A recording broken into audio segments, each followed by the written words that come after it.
가나안 땅이라고 해서 전쟁이 없는 것 아닙니다.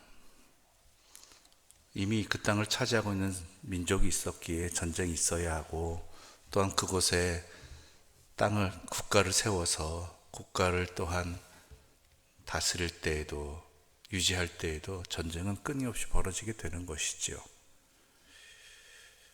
우리는 때로는 생각합니다. 하나님 믿고 하나님 말씀 따로 살아가면 아무런 염려 없고 근심 없고 세상적인 걱정 없는 그러한 삶을 살 것이라고 생각을 합니다. 아닙니다. 하나님 믿는다고 할지라도 세상 사람과 똑같이 이런 일 겪고 저런 상황 당하고 또한 이런 어려움 겪기도 합니다. 근데 중요한 것은 무엇이냐? 그런 상황들 앞에서 우리는 어떠한 말씀에 의지하여서 그 말씀에 따라 반응하느냐, 이것이 중요한 것이지요. 바로 여기에서 하나님을 믿는 사람들과 또한 믿지 아니하는 사람들과의 차이가 분명히 있습니다.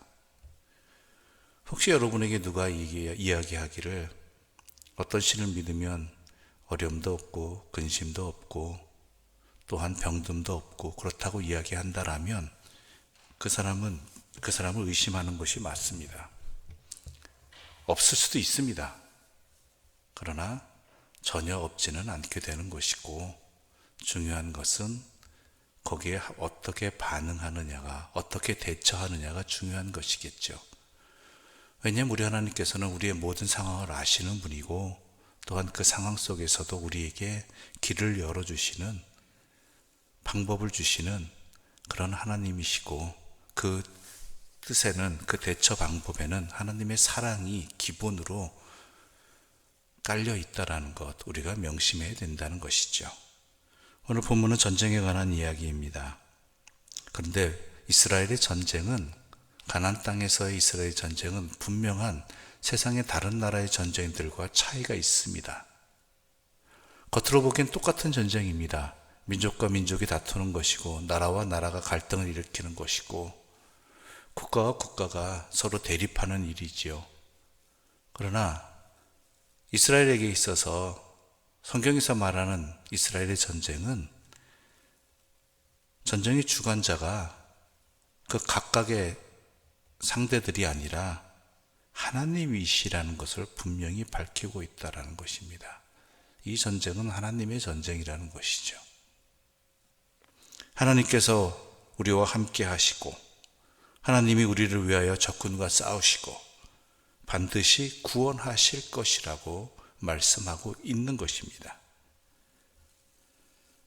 그러면 상황 가운데, 이런 하나님의 전쟁 가운데 있게 되는데, 그러면서도 우리의 상황을 배려해 주시는 하나님의 사랑을, 섬세한 사랑을 다시 한번 보게 됩니다. 뭐냐면, 전쟁에 참여하지 못할, 전투에 참여하지 못할 사람들에 대해서 하나님께서 이것까지 알리셨다는 것이죠. 자칫하면 하나님이 하시는 전쟁인데 그 누가 예외가 될 수 있겠느냐, 믿음 가지고 다 함께 나아가야 된다, 자기 상황 다 뿌리치고 이겨내고 감당해야 된다, 이렇게 말할 수 있는데요, 그건 세상 나라 왕들이 하는 이야기고, 우리 하나님께서는 그 모든 사정들을 돌아보시는데, 헤아려 주시는데, 그러나 거기에는 분명한 이유가 있다라는 것이죠. 오늘 본문에는 네 부류의 사람이 나타납니다. 전쟁에 참여하지 못할 네 부류의 사람인데, 먼저 세 부류로 나눌 수 있고, 또 한 부류는 또 다른 것으로 나눌 수 있습니다. 먼저 세 부류가 어떤 사람이냐? 새 집을 건축하고 낙성식을 행하지 못한 자라고 이야기합니다. 즉, 새 집을 건축했는데 완공식을 마치지 못한 사람. 여기서 말하는 뭐예요? 완공식이라는 것은 하나님께 이 집을 감사하다고 예배를 제대로 드리지 못하고 모든 것을 다 마친 다음에 완공식을 하거든요. 그런 사람. 또한 포도원을 만들었는데 과실을 먹지 못한 자, 그 과실을. 또한 세 번째로, 약혼은 하였는데 아직 결혼하지 못한 사람은 집으로 돌아가라고 이야기합니다. 왜 이 사람들은 예외가 될까요? 우리야 이때 사정을 잘 모르니까 정확히는 알 수는 없습니다. 그런데 8절의 말씀 우리 함께 좀 읽어볼까요? 8절입니다. 함께 읽어보겠습니다. 책임자들은 또 백성에게 말하여 이르기를 두려워서 마음이 허약한 자가 있느냐? 그는 집으로 돌아갈지니 그의 형제들의 마음도 그의 마음과 같이 낙심될까 하노라 하고, 네 번째 부류의 사람을 통해서 특징을 하나 발견할 수 있습니다. 마음이 허약한 자라는 것이죠. 마음이 허약한 자. 이게 무슨 뜻이겠느냐라는 것이죠. 그러니까 이것을 좀 더 자세히 알아보기 위해서는 2절과 3절의 말씀 함께 읽어보겠습니다. 2절과 3절입니다. 함께 읽겠습니다. 너희가 싸울 것에 가까이 가면 제사장은 백성에게 나아가서 고하여 그들에게 말하여 이르기를 이스라엘아 들으라. 너희가 오늘 너희 대적과 싸우려고 나왔으니 마음에 겁내지 말며 두려워하지 말며 떨지 말며 그들로 말미암아 놀라지 말라. 여기서도 마음이라는 게 나와요. 마음이라는 게. 그 중요한 포인트는 마음이라는 것이죠. 우리가 정신력을 이야기하기도 하지만 마음이라는 것이 전쟁에 앞서서 분명히 분별되어야 될 부분, 조심해야 될 부분이라는 것이죠. 그러면 앞서 말한 새 집을 건축하고 낙성식에 참석하지 못한 자, 행하지 못한 자, 또한 새 포도원을 만들고 그 과실을 먹지 못한 자, 약혼을 하고 아직 결혼 못한 자가 어떤 마음이길래 그러느냐? 모두가 두 마음을 가지고 있다라고 말합니다. 마음이 두 군데, 마음이 딴 데가 있는 거예요. 전쟁에도 나가야 되지만 또 마음은 또 딴 데가 있는 거죠. 근데 사람이 어떻게 모든 일 속에서 한 마음을 품을 수 있겠느냐? 그런데 이 세 가지 경우에는 그 당시 문화로서는 매우 중요한 일이고 그가 반드시 감당해야 될 그런 일들이라고 하는 것이죠. 그래서 하나님께서는 이들의 상황을 주님께서 합당하게 받으실 만한 상황이기 때문에 이러한 것을 일을 앞두고 있는 자, 이런 것을 행하지 못한 사람에게는 두 마음을 품지 말고 아예 가서 일을 처리하고 와라, 이 얘기입니다. 우리들도 마찬가지입니다. 예배를 드릴 때 두 마음을 품을 때가 있습니다. 이따 예배 끝나고 가서 뭐 해야 되는데, 아니면 집에서 못하고 온 일, 또한 여러 가지 마음 상한 일, 이런 것들이 있다라는 것이죠. 딴 마음을 품게 된다라는 것이죠. 거기에 대해서 하나님은 안타까워 하시는 것이죠. 차라리 그럴 바에는 그러한 거 다 해결하고 와라. 그래서 그 대표적인 모습이 뭐냐면, 예수님께서 가르침을 주실 때 형제와 다툰 것이 있으면 제사 드리기 전에, 예배 성전에 올라오기 전에 먼저 해결하고 와라라는 것이, 왜요? 마음이 딴 데가 있다는 것이죠. 여러분들도 그런 경험을 해보신 분도 계실 것입니다. 경건한 마음으로 주일 예배를 준비하고 오는데 같이 살고 있는 사랑하는 가족들과 일찍 일어나지 않는다고, 왜 너는 미리 준비하지 않았느냐고, 당신은 왜 그러느냐고, 이런 식으로 다툼이 생기면 예배 가운데 마음이 흔들려 버립니다. 그렇지 않기 위해서 서로가 배려해야 되고 조심해야 되는 것은 그 마음을 지키기 위함이라는 것이죠. 이건 서로가 지켜줘야 되는 거고, 서로가 함께 해야 서로가 살펴야 되는 것입니다. 근데 꼭 그런 일이 벌어지게 되지요. 그런 일들이. 그래서 주회전에 나왔을 때 마음을 가다듬고, 또한 주님, 이런 상황 예배 드리기 전에 먼저 일찍 기도하는 것이죠. 주님, 제가 이런 상황에 이런 마음이 있습니다. 이런 안타까움이 있습니다. 주님이시여 내 마음을 붙들어 주시고, 또한 예배 드리고 힘을 얻어서 이러한 문제들을, 이러한 마음의 갈등의 상황들을 해결할 수 있도록 도와주십시오라고 기도드리고 예배 드리는 것은 마땅히 우리가 예배를 드리기에 앞서 준비해야 될 우리의 자세인 것입니다. 우리 하나님께서 그 마음 헤아리지 못하시는 분 아닙니다. 우리 하나님께서는 우리의 사정을 돌보시고 아시고 헤아려 주시는 분입니다. 그래서 아예 전쟁 가운데에도 이런 사람들은 그 마음이 다른 데 가 있으니까 이런 사람들은 갈 수밖에 없는 사람들이니까 지켜주라고 이야기하는 것이죠. 근데 네 번째로 사람이 나오죠. 마음이 허약한 자가 나온다는 것이죠.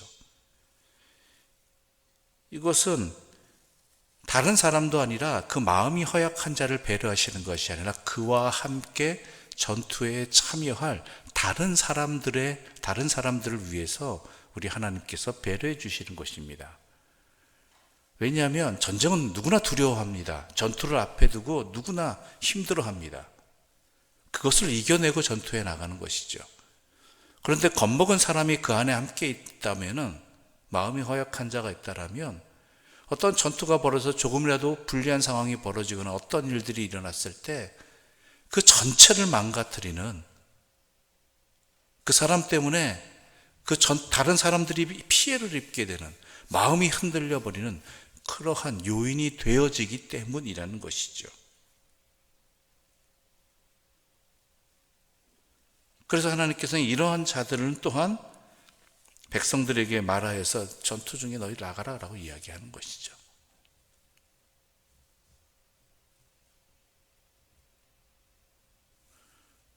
마음을 중요하게 보시는 분이 우리 하나님이십니다.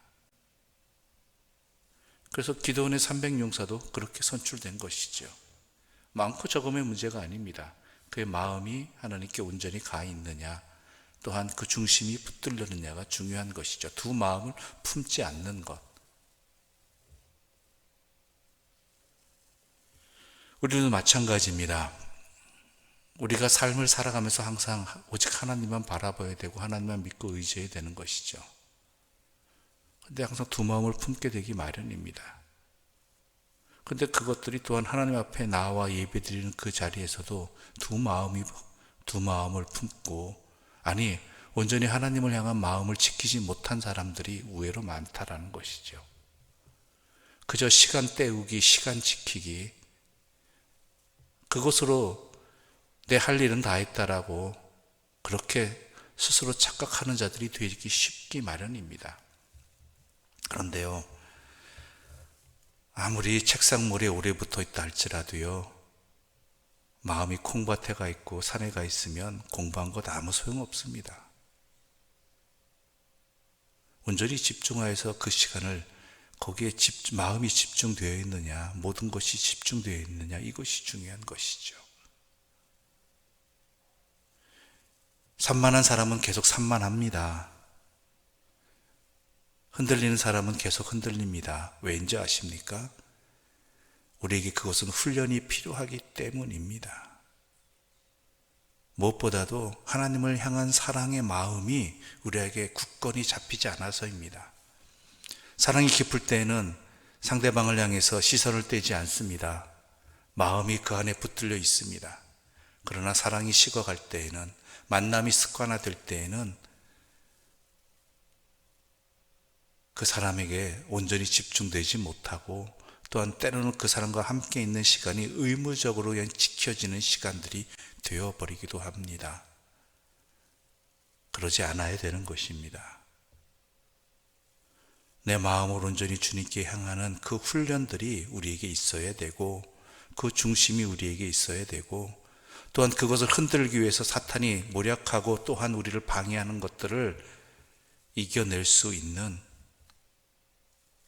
그러한 연단이 우리에게 반드시 필요한 것입니다.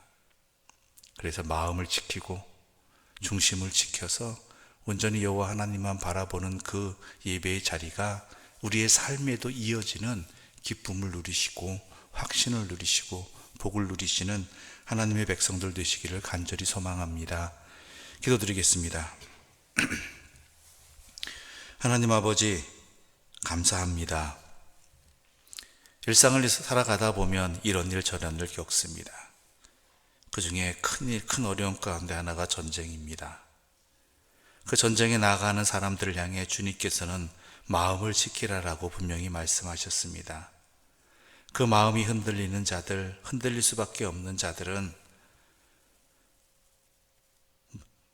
그들을 위해서도 또한 다른 사람들을 위해서도 그 전쟁에서 제외시켜 주시는 하나님의 뜻을 우리는 함께 살펴보았습니다. 우리의 인생은 사탄과의 전쟁입니다. 많은 것 가운데 우리의 마음이 사탄에 의해서 우리의 연약함으로 인해서 흔들려 버릴 때가 많이 있습니다. 심지어 하나님 앞에 예배를 드리러 나와서도 우리의 마음을 지키지 못하는 우리들을 불쌍히 여겨 주시옵소서. 참 생명이 여기 있음에도 불구하고, 이것은 내 생명이 달린 전투임에도 불구하고 안이한 마음으로 그 중심이 흔들려 버리는 우리들을 용서하여 주시고 붙들어 주시고 연단하여 주시어서 오직 주님께 중심을 두는 마음을 두는 두 마음을 품지 않는 믿음의 예배를 드리게 해주시고 믿음의 삶으로 나아가게 하여 주시옵소서. 예수님의 이름으로 기도드립니다. 아멘.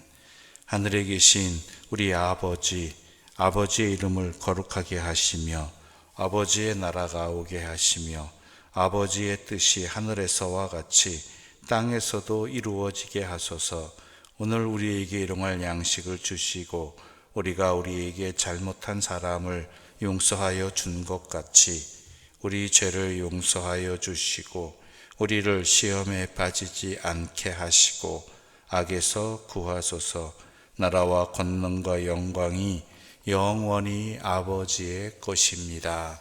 아멘.